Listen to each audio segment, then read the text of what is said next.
guess it's working anyway, is it? Yes, it is. It is? Okay. Okay. Testing. Okay. Thanks, Joe. It's great to be here. I've done some talks in some different places, and this is a different place. I did one of these at a whiskey circle once, so it's yeah, interesting. We'll go anywhere to promote mentoring men. So just briefly about Mentoring Men, we're a registered not-for-profit organisation. We launched in 2018, and all men, regardless of their background or beliefs, are welcome to engage in our program. I saw this graph today which shows, of all the countries listed, this is looking at the household wealth per person, and Australia is easily got the greatest wealth of this list here, and in the worldwide sense we're second.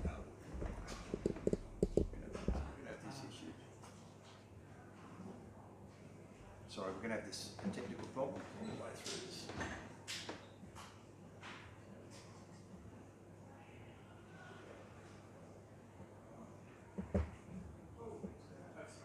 Yeah, I think it's going to keep doing this. Very good. Very good. Just the testing.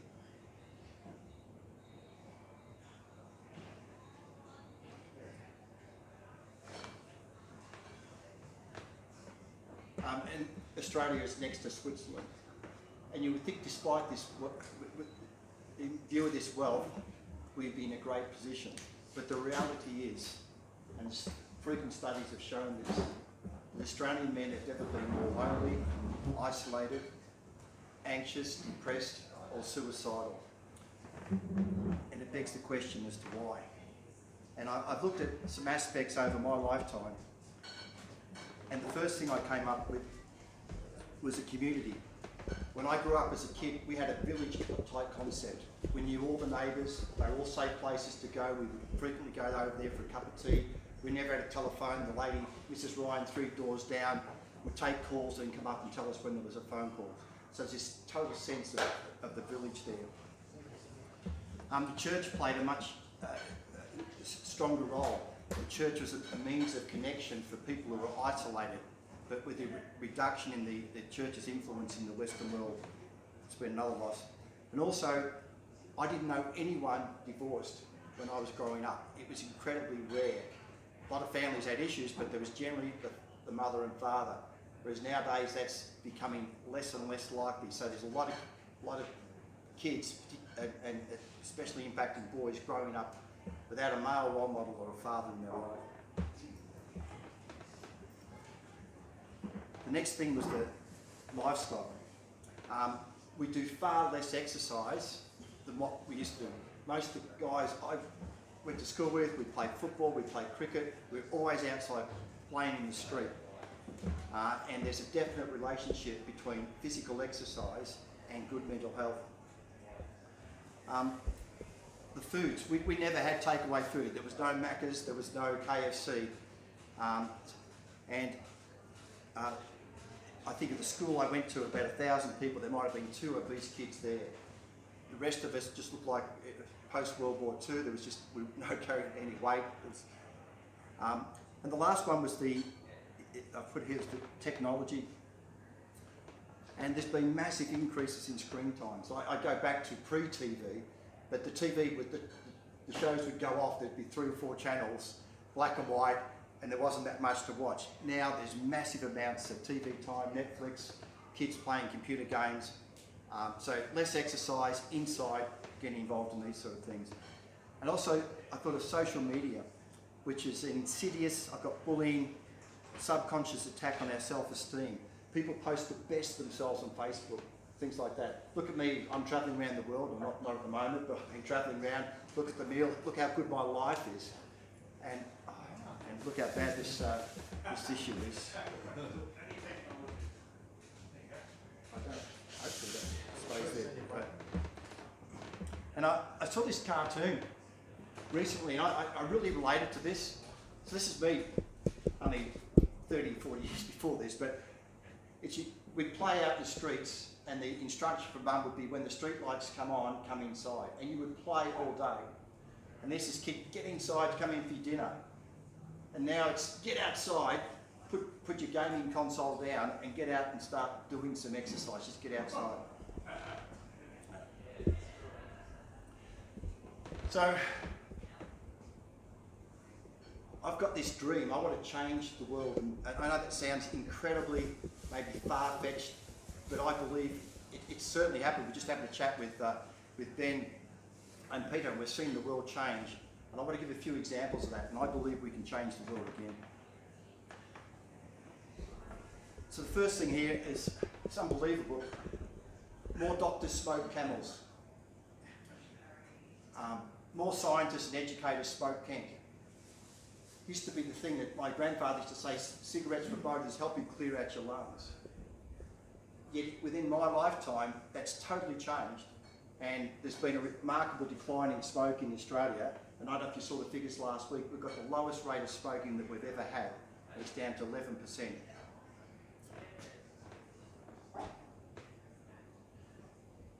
I grew up in Victoria. In 1969, 1,034 people died on the Victorian roads. And the Sun newspaper decided they were going to change the world. They launched a campaign and they lobbied the politicians, and as a result of that, I believe Victoria led the way within the world in terms of road safety. Seatbelts were made compulsory, and vomiters, which are early speed detectors, breathalyzers were introduced. And there's been a 75% reduction in road deaths in Victoria, while the population has doubled and the number of cars on the road has more than doubled. Tremendous success, another example of where the world's been changed. About 2 months ago, I had a melanoma removed from my head, my second melanoma. And I grew up in an environment where a tan, getting burnt, was healthy. Healthy tan. And we used to put stuff on our cells to make us burn quicker and browner. It's insane. But this is what we grew up with. But you go past any school now and you see the impact of slip, slop, slap. All the kids have got hats on. Everyone puts sunscreen on. So the world has changed, that we're well aware now of the dangers of burning. And it's interesting, we're just talking about this. And we're talking about this. So you just got to press the end of it. And this, as we speak today, there's now further changes going on. They've all got a fair bit of momentum. So there's clearly examples in my lifetime of the world changing for the good. A lot of examples for the bad. We can be changed. So the first thing I want to do to talk about is reframe. Vulnerability often is seen as a weakness, but to me it's a huge strength. I mean, you pick your mark, but it's a huge strength. And there's a quote there from Freud: out of vulnerabilities will come your strength. And we run training courses for all our mentors, and one of the things we focus on is vulnerability. It's incredibly powerful. You're with a bunch of guys on your team and you start to share some of the deep and dark things that we've been through. The second thing is this: a lot of confusion and crap around manhood. I think back, growing up in Melbourne, we would go camping in the Streslecky Ranges. Bunch of guys, my dad and his mates, everyone had guns, and these guys would shoot anything. I remember one guy, he had a 303, he'd be trying to shoot wedge-tailed eagles. And I hated it. I would stay home while they went out shooting. And at that point I started to question, am I a real man because I don't want to go around killing things? And because that was what men did. And I was talking to one of our mentors a few days ago, and he cries a bit. And he comes from an Indian culture. And it's almost like that, you're a girl, it's like this stupidity around this. So we're actually going to put on a panel discussion in a few weeks, redefining what manhood is. And it's none of this shooting, non-crying rubbish that we're talking about. And I'll talk a bit about this when I share my story in a second, but mentoring, the ability to have someone that you can openly share to, is going to support you, encourage you, but most importantly, just listen. So that's how we want to start changing the world. So I'll just share a bit of my story. I was, for most of my working life, I was an IT project manager, just worked up the road here, high paid. And then throughout 2013, I started to think there's got to be more to life than just making money and delivering software changes. And this played on my head. On the 10th of September 2013, I got on the train at Asquith to come to work, and I started, or continued to read a book one of my daughters had given me. And the book just went straight into my head. It created the meaning of life. And it said,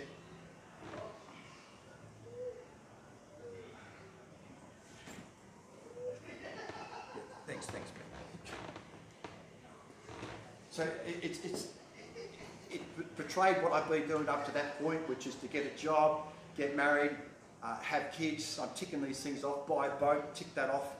Then it said hit age 59 and a half, collect retirement, travel, die. And I said the words just sunk right in. That was the 10th of September 2013. I was born on the 10th of March 1954. I was 59 and a half the day I read that. And it really got my attention. Then a couple of days later, I met a woman who was a friend of the daughter who gave me this book. Never seen it before. An inspirational woman. And she talked about mentoring. So a few months later, I quit my job. I haven't had a paid job since. And I became a volunteer mentor, initially through the Raise Foundation into high schools. And then in addition to that, through the Kids Hope program into primary schools. And then in addition to that, through the coach program into the family environment.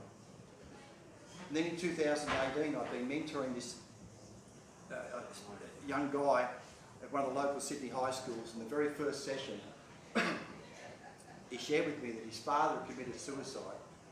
His mum was an alcoholic in and out of rehab. He was living with his grandparents, which he hated, and he just started crying. And he said, Ian, help me. And this is with the Raise Foundation, with that model, you can debrief with a counsellor. So I started sharing what had happened, looking for advice. And she surprised me. She said, Ian, are you okay? And I said, I'm okay. And she asked again. And then I just started crying myself. And I realised it was this frustration. This kid's hurting, but I can't fix it. How do you help this kid's situation? So I was flat for a few months, and then I realised I actually wanted a mentor myself. I wanted someone that I could talk to, just like these tens of people that I'd supported. So I did a Google search looking for a life mentor for men, and unbelievably there's nothing. We have a suicide rate that's 3 times that of women. When we're going through separation, it's 12 times that. We have all the issues we talked about before, the confusion around manhood and all that other stuff. And yet there was no free program for men. So I actually wrote a proposal to establish it. Another coincidence, a few weeks later, we met Julian Lisa, who was going to be one of the speakers tonight. He's the federal member for Barrow. Julian's father committed suicide, and if you get a chance, it's worth watching his maiden speech in federal parliament. He's driven to improve the mental health of men to reduce suicide. And he signed on. Julian's our ambassador. And on the 10th of September, the same date, 10th of September, the date that changed my mind and my life, also happens to be World Suicide Prevention Day. And Julian arranged for one of the directors and myself to go to Canberra to market. Julian introduced the breakfast, and we've just lost this again.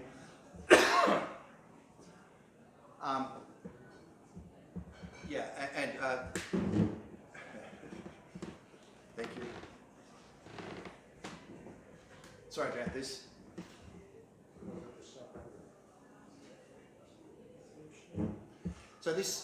So mentoring men started. This is my passion. I do this 10 hours a day, minimum, 7 days a week. And I'm totally committed to this. The program is now national. We've got mentors all over Australia, and we're getting requests for mentors from overseas as well. In fact, we just started a relationship with a guy in Chile this week. a couple of our mentors put together this video, which hopefully is going to make a noise. No, hold on. It's muted. It's Maybe the volume on the TV. yeah. Should have tested this with my IT background.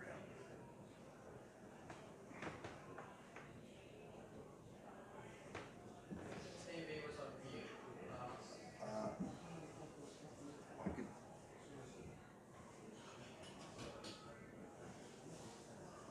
I'll go back again. I'll try it again. Yeah, thanks, Bert. Just-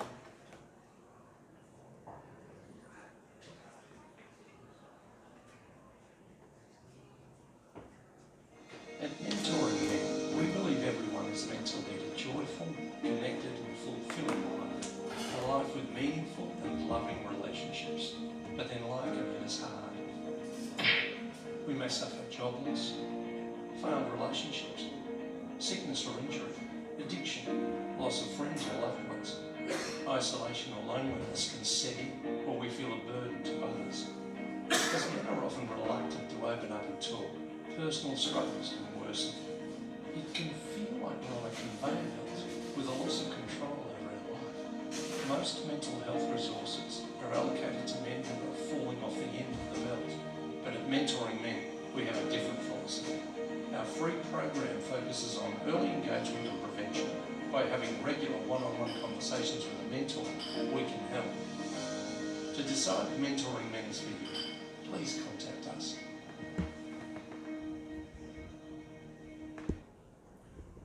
I just want to stress the conveyor belt. The majority of government resources, the majority of the funds go to people in crisis. The political agenda is driven by the people in that area. We are early prevention. The guy who loses his job, we're there right at that point, or even before that point, not 6 months later when addictions develop, relationships are falling apart.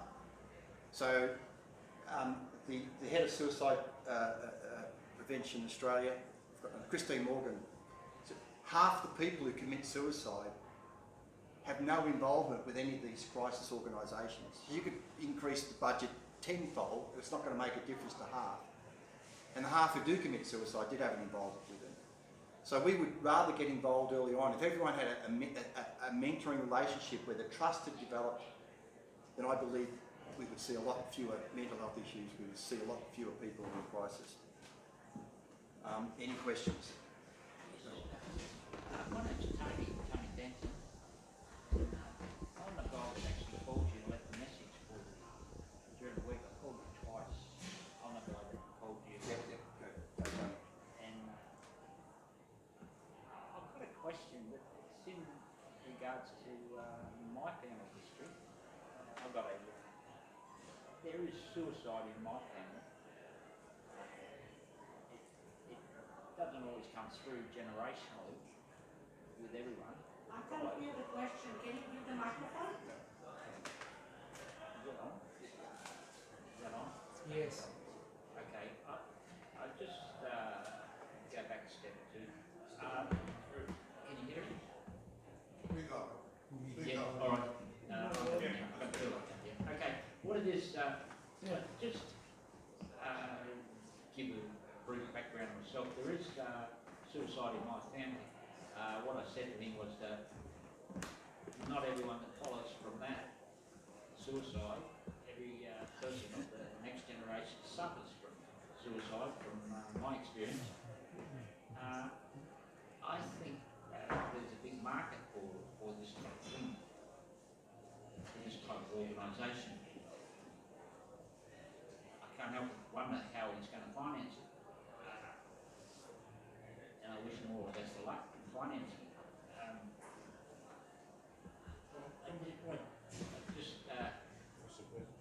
Yeah, how are you going to finance it? Thanks, Tony. Great question. And there's over 30,000 organisations in the mental health space in Australia, which is an unbelievable number. I didn't believe when I first heard it. That's the case. So there's a lack of funds going around, and most of the funds go to people at the end of the conveyor belt. But what we're seeing is increasing realisation that it's not working. As I said at the start, we've never been more lonely, isolated, anxious, depressed or suicidal. So there's a growing recognition there, and they've realised that prevention is a much better way of going. We're in the process, hopefully, of getting a grant around this from the government, and which should be fantastic. And we're also approaching corporates, because unfortunately the discussion often goes to suicide. There's a whole lot of other misery. There's a lot of time off work. There's a good value proposition to corporates to get behind something like this, because we can help their staff. So this will be an international program eventually, so it's a really good thing. So we've got guys going out talking to corporates now to see if they want to get behind responsibility.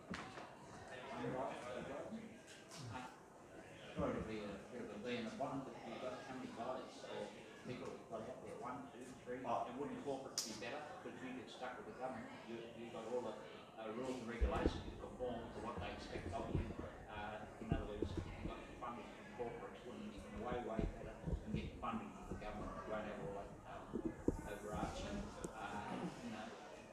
requirements to report back to the government to make sure you continue to get the grant.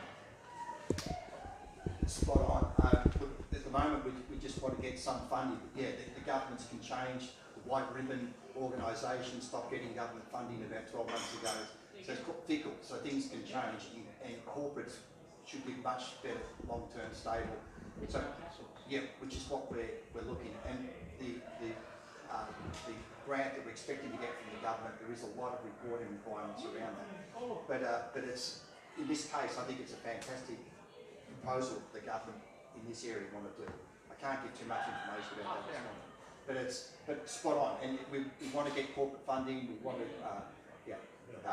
I think you asked how many. We've got several hundred people in the program already, but the growth has been phenomenal over the last few months. And under COVID, I've talked to you about the mentoring side of things, but we also run Zoom meetings that get men together and connected. Yeah. So next Wednesday week, we've got the head of the Australian Men's Health Forum coming to speak.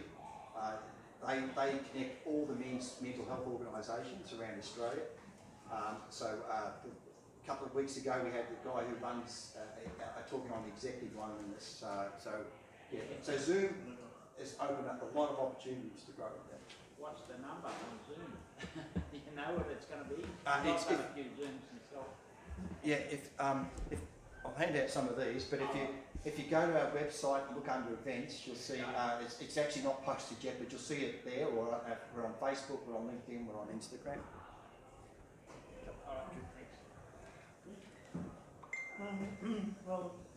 Welcome to the Politics in the Pub, and we'd like to give a political dimension to the discussion as well.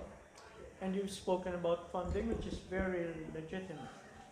But it's also, I'd like to explore a dimension of sustainability of such programs, and also a framework or paradigm, if you may, on how to deal with the mental illness problem among men. I think that's a focus here. Part of it really is, to be political about it, is if we've reduced our right to work as a commodity rather than a right. Because if it were a right, we should first be able to work for ourselves on our terms until someone or something is able to give us a better deal, right? So one of my advocacies as a political economist is to push for a kind of universal basic income so that everyone enjoys that same freedom. Now, if such a policy would arise, would that help your work a lot more? Would it make it easier, both as mentors and as in terms of your market? Okay. I understand the question, but it's outside my pay scale, and I'm not my background is an IT manager I just feel called to do this for the reasons I said before. So I can't comment on the idea of like what they do in Scandinavia, where the wealth is more evenly distributed. We were talking before, I see in America where there's never been a bigger gap between the haves and the have-nots, and there could be some major ramifications of that. But can I highlight on a political front something I think should change? So we applied for DGR, deductible gift recipient status. So what that means is that anyone who donates money to us gets, it's 100% tax deduction. But there's a number of categories under that, and we got it under public benevolent institution. And what the lawyer said to me, and you've got to understand how this works, if you teach people to swim, you're not covered. You've got to save them when they're drowning. And this is what's going wrong here. It's the same model. If we prevent someone going into crisis, there's no... It's cheaper. Oh, it's cheaper, but there's no fun. And it's very hard. How do you prove... I mean, all the figures are going the wrong way. As I said, every measure is getting worse. Yes. But how do you measure the effectiveness of a preventative program? And if it does come to... So it's a really hard issue, but to me, without a doubt, it's much smarter. So my background is IT. We would go through a development life cycle: requirements, design, build, test, implement, support. The cost of finding an issue in requirements might be $1. You get into production, it's $10,000. It's that order of magnitude going up. So far better on the prevention side. I mean, that's what that conveyor belt video is meant to show, the early support of people. And I support that. Then I'm looking at that systemic framework as well. Yeah. Okay, is that it? Are we finished? Questions? We can go on to Ben and then have more questions. We just plug my... Okay, good evening everybody. So my name is Ben Hughes and I am co-founder of something called the Men's Table. Before I kind of start talking about the Men's Table, I just want to tell you a little bit about one of my favourite comedians. And his name is Mickey Flanagan. Mickey Flanagan likes to go down the pub. And he goes down the pub on a Friday night, and he comes back, and his wife says to him, "So Mickey, how was the pub? How were all the mates that you went down the pub with?" And he said, "Yeah, it was great, it's fantastic." And his wife says, "How was Sue? How was Sue?" He said, "I don't know, I just went down the pub with all my mates." And she said, "Well, Tony was there. Didn't you ask Tony how Sue was?" And he said, "No, I didn't even ask Tony how he was." So men are pretty funny. They don't even look after themselves. They don't look after their health. Thank you, at least I got one laugh. Thank you very much. They don't look after their own health, and they certainly don't look after their mate's health. So let me just, where are we going to go with this? So this is the original Men's Table. So in 2011, I was a member of a business networking group. I was feeling extremely unhappy. I was very depressed. And at the end of that meeting, I turned around and I talked to two men and I said to them, "I'm really depressed. I feel very unhappy. I've been through a very destructive breakup. I'm worried about my son. Self-employment's not going well." Now they said the conversation turned a little bit darker after that, and I can't remember that, but basically what they said back to me was, "Mate, I know exactly how you feel. I feel exactly the same way." And at my moment I thought, there's something in this. If you open the door for a man to walk through by being vulnerable and being accessible, it allows them to walk through and do exactly the same thing. So the next week I stood up in this business networking group and said, "I'm going to start a men's group, who's in?" So this is part of our table. This is in the Shakespeare pub. We've been meeting on the third Wednesday of every month since June 2011.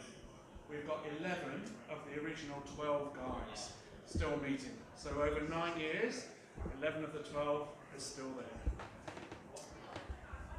I'll come back to that one.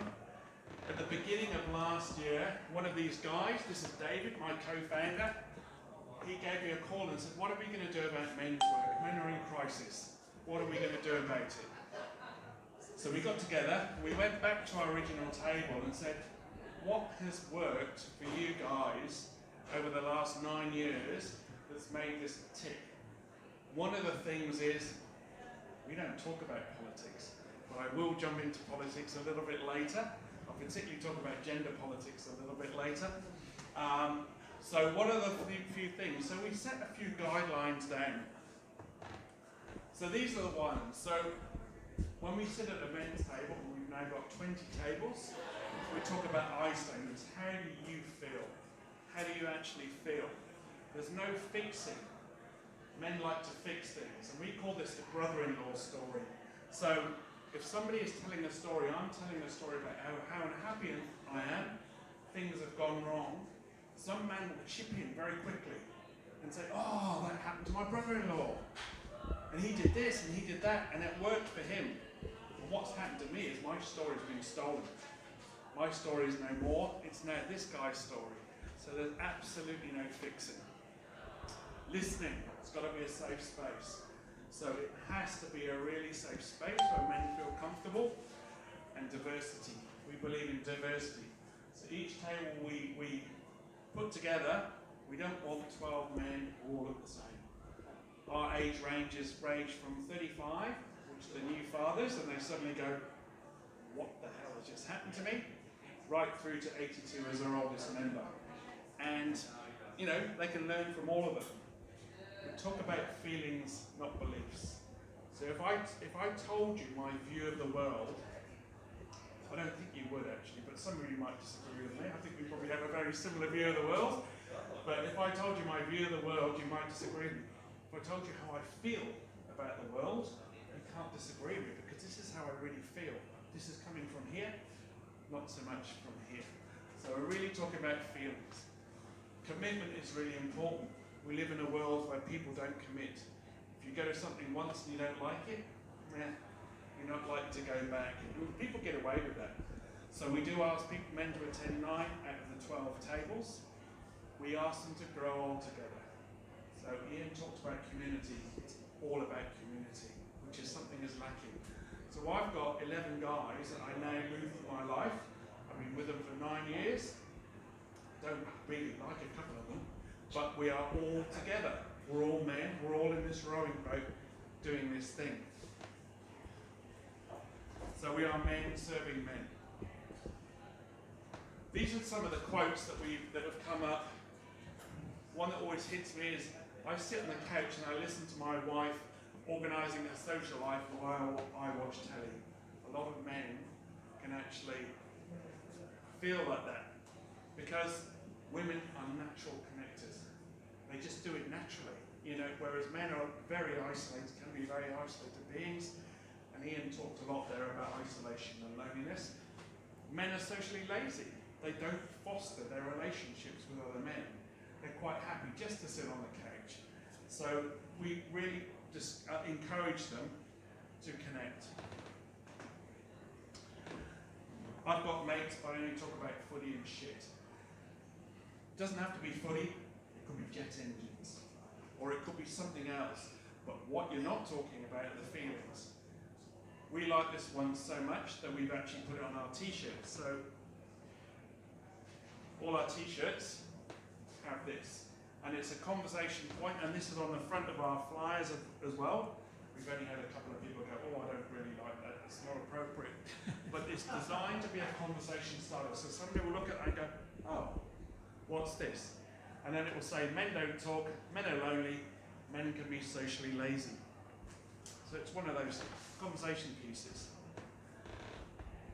Men don't always prioritise themselves. Now, we're often told that we've kind of got it easy. As men, as Ian said, the figures will tell you a totally different story. So we've got 6 men a day in Australia for suicide.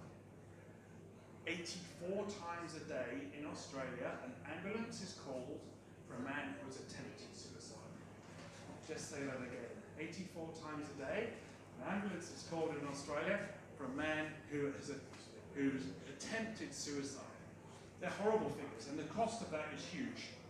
The cost, KPMG did a study, and they reckon the cost of one suicide is $710,000. Other studies show it's more like $4 million. So the figure is really somewhere in the middle. It's a huge impact on society. Of course, we can't measure everything with financial measures, but it's just, as we know, it's a huge impact. This is David. This is a quick video I'll show you. Have we got the volume? It's good? Yeah. Yeah. Okay.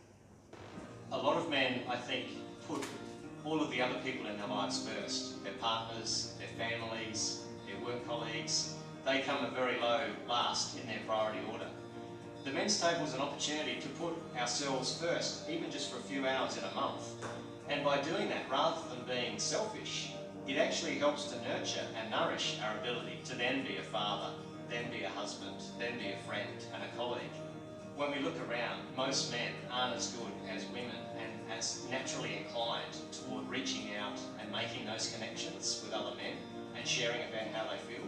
And so the men's table provides just a simple structure and a simple access point to begin the conversations with other men that then can become a regular part of their lives. To find out more about how to get involved in the men's table, reach out and make contact with us. Again, some of those, some of the things that we've heard.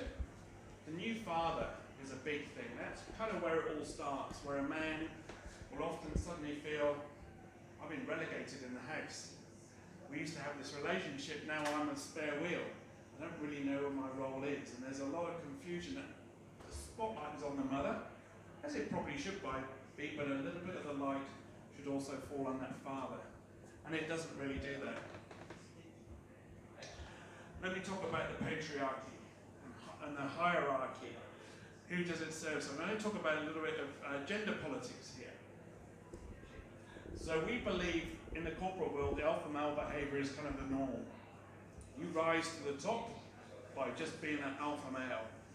But success on the outside, you know, you're lost and lonely in the inside. We're firm believers that 5% of men give all other men a bad name. That's the patriarchy, okay? And that is, where are we? So we work, let me just come to that slide. So toxic masculinity. You know, this is the alpha male guy in the business. This is the road rage guy. This is the domestic violence guy. They get all the headlines, and people will say, oh, typical man. 95% of us are just trying to be good men. However, unfortunately, we often get tarred with that brush, which says, oh yeah, typical man. But we don't have that voice. So the patriarchy doesn't serve us men either. You know, we've got the Me Too movement, which is saying, oh, men have done us wrong, blah, blah, blah. Yes, but I believe it's only 5% of those men who are the loud males, alpha males who do us wrong. 95% of us are just good guys, wanting to, you know, just want to live a good life. So there are some real stereotypes around men. Here are some stats. I don't need to read those out, so they're girls outperform boys, 90% of workplace deaths. So those figures don't lie. They tell part of the story of what is actually going on for men.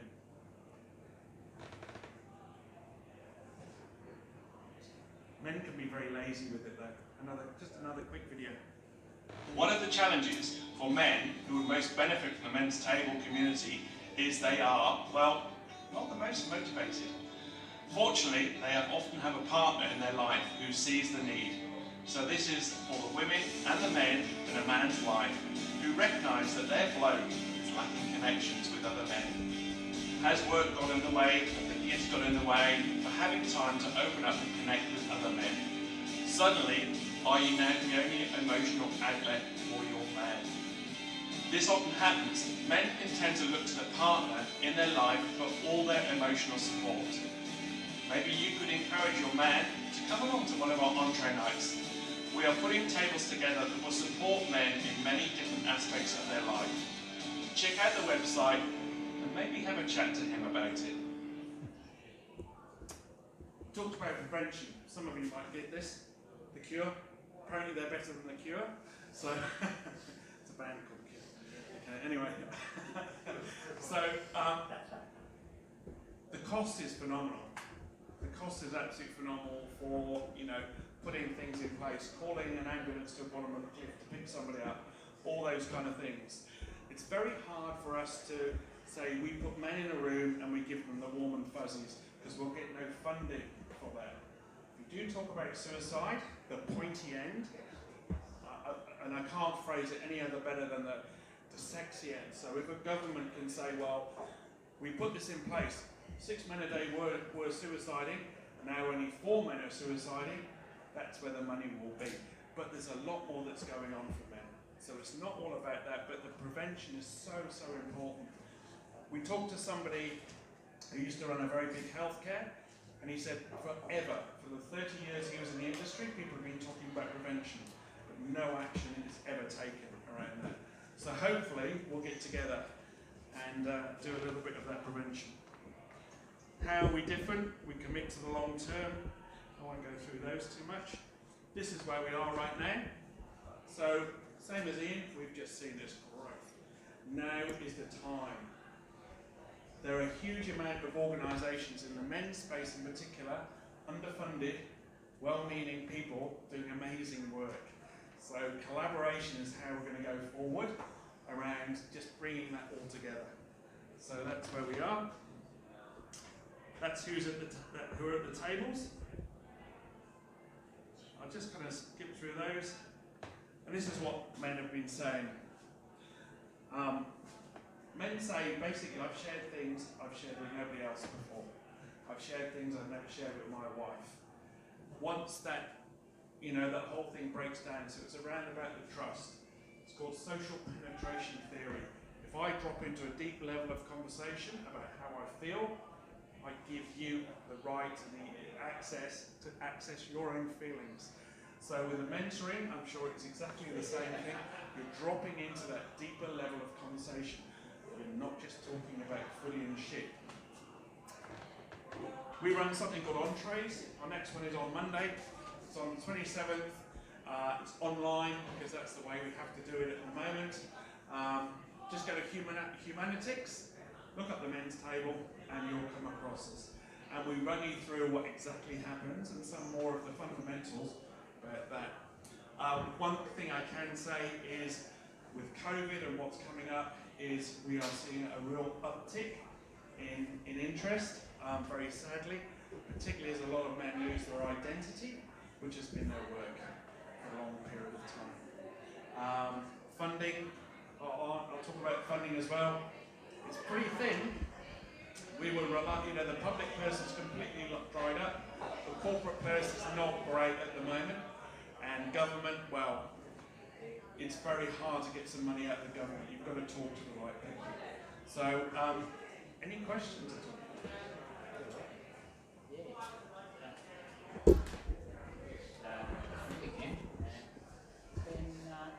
Earlier on, you used the figure of 35, I think it was. You said that's when men something about they become fathers, or that's where did that come from?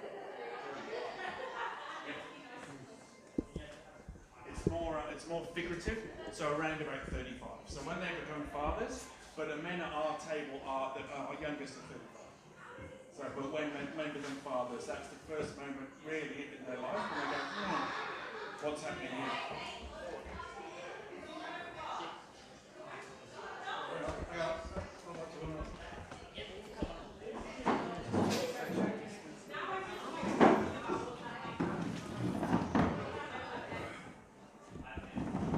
Thanks. My name's Jim. I really appreciate what you guys are trying to do. It's sort of tackling a really serious problem in our society. But I do want to make a few points. I think when we're getting into the politics of it, we won't have sort of calm and satisfaction for men until we solve the problem of patriarchy and sexual oppression in society. And the two things are linked, so it's not, what you're doing is very important, but I think we have a structural problem. Because, despite the things that you're talking about here is comes down to sort of men's alienation in a society that's a capitalist society and also a patriarchal society. And the structural questions which cannot be escaped from is that you know, the men have a higher income than women. There's still, you know, so if we talk about the family, we've still got the problem of women who are working are getting lower incomes, men are getting higher incomes, so there's more expected of them. And in the home, and this is very interesting what I've seen from what's happened under COVID. Please limit to your question. Yeah, okay, I'm just going to say a couple of things. You said weren't a couple of things. Right, I'm going to say a couple more things. You know, unless we equalise work in the home, homework and cooking and all the other domestic chores, we're not going to solve this problem, because we've got to have equality between men and women. I think the solution to the problem of men is part of the solution to the problem of women. So the two things are completely interlinked, and I think that's why we need to look at both sides of the equation. So what's a comment, please? It's a comment. Well, it's a comment. You have to look at both sides of the equation.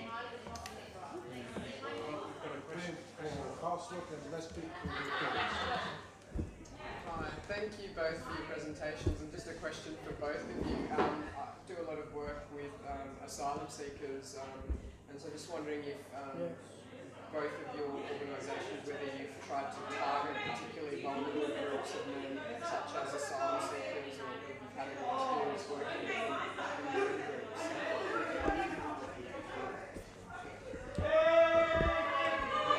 Absolutely. So I said before, all men, regardless of their background or beliefs, are welcome in the program. Under this government grant, we're working with Indigenous people, and we have a really broad range of cultures already in the organisation as mentors. I've lost it. The only thing these guys have in common, so there is a desire to help another bloke in life. But they can be from every culture, from every language. In fact, one of the things we ask what languages people speak on their application forms, and there's this diverse range. There must be 40 or 50 different languages, and that's one of the things we would match men on, would be their cultural preference or their language, etc. So, emphatic, yes. Diversity is really important to us. We're not as diverse as we would like, I'll be quite honest with you, because we haven't had the funding or the hours to kind of go out and reach that. The one group we are looking at doing something with is high-functioning autistic men. We've been approached to set up because they tend to be very isolated. So we're looking at potentially setting up a table for that, but again, that needs funding. But we're not as diverse as we'd like. You know, diversity is kind of key, but we're not as diverse as we'd like. As yet. Over there, she's waiting for an opportunity. You wanted to ask a question? Curious, where you located these two, you connected these two branches? No? Not synergy between the two. So ours is one-on-one. This is guys getting together and having meaningful chats over a meal. So how someone can get in touch with, do you have groups or do you have any kind of program? How are you helping these people? Both of you. So if you go to our website, there's forms there that people can apply to be a mentor, so someone who's supporting someone else, or we call them a mentee, someone who actually wants to have a mentor in their life, someone who will listen to them. And we put a lot of thought into matching. But it's only, the main mentor in my life was a woman, but we don't have women in the mentor role. Oh. And I know Discrimination. there is a reason for this. Can I just explain? So many of these guys. I agree. But I just put out this next clarify. I agree with that. Okay. Many of these men are lonely and isolated, and if a woman starts paying a lot of focus and attention, it could be misconstrued, and it just wasn't worth the risk. I am a person I like to feel safe and respected. So I'm a former physio. So I studied like this last year. I finished a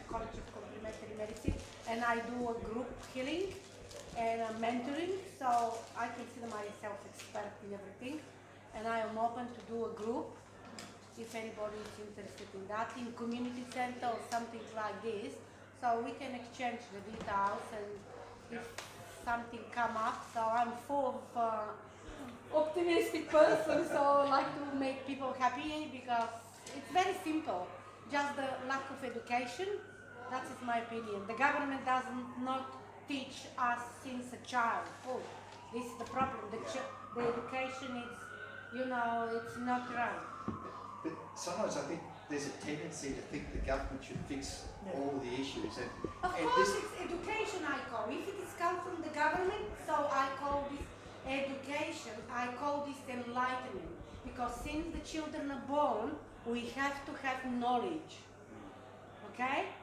Especially when the families are not, doesn't have this knowledge, so somebody has to step in.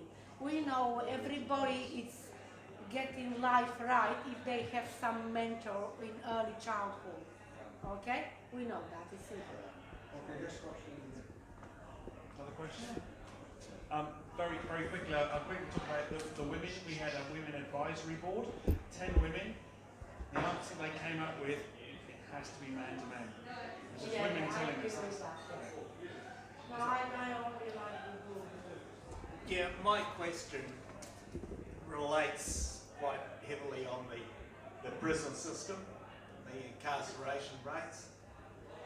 I'm wondering if, this is a question for both of you, whether you have explored the possibility of going into the prisons as the Quakers worldwide with the Alternative to Violence program that they run, seek to address issues, men and women, this is, but in your case men, that have manifested to such a point that those people, for various reasons, and a lot of them have to do with relationships, end up in prison. So the answer to the first part is yes. We've been talking with the Department of Corrective Services, and we have guys in the program that come from the prison system. There's a huge rate of repeat offenders, and I believe that when the guards, if someone leaves the prison system, it's "we'll see you soon" is the message that they say to these guys. And I believe there's studies that have shown that the vast majority of the men in the prison system never had a decent male role model. So it's all coming back to this root cause. We tend to focus on the symptom, not the cause. And I believe that through programs like this, we'll reduce the number of men going to prison. And that's, I think, a much smarter way. In terms of actually going into the prisons themselves, no, we haven't done that. There is I think there's Shine run a program that do that. We would support them coming out and obviously try and prevent them going in. As we all know, it's generational. So, if they haven't had a mentor, particularly as a father, and the grandfather wasn't, it just goes on from generation to generation. Best time to plant a tree is 20 years ago or now. So what we're doing is trying to plant the tree now. That's all we're doing. Okay, wait a moment. Over here, he's already spoken once. Yeah. Is that all? Thank you. Thank you for your. Let's have a look. Yeah. Okay. Thank you for the talk as well. I assumed the female role when I came to Australia. I came as a carer for my aged parents who were immigrants here in the 80s. And it posed a pretty strong challenge to me because the question was, why are you assuming the role of carer? And I said, why not?